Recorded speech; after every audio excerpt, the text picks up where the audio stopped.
House Foreign Affairs Chair Michael McCaul, a Republican from Texas, expressed his concerns after a classified briefing regarding Hamas's recent attack on Israel.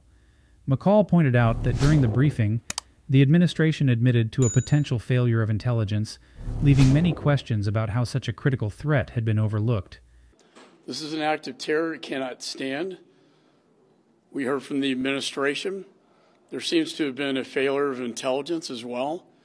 We're not quite sure how we missed it. We're not quite sure how Israel missed it. We know that Egypt had warned the Israelis 3 days prior that an event like this could happen. We know that this had been planned perhaps as long as a year ago. The other concern is escalation in the region. We know that Hezbollah has 100,000 rockets that would overload the Iron Dome. We know that in Syria we have ISIS.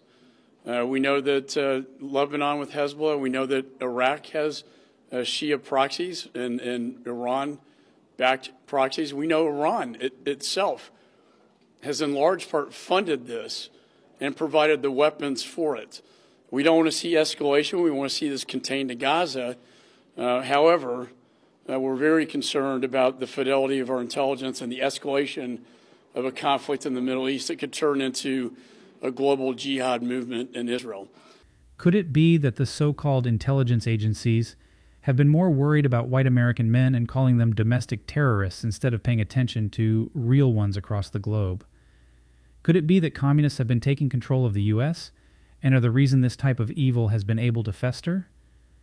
Could it also be that if so-called intelligence missed it in Israel, then they certainly missed it at the U.S. southern border?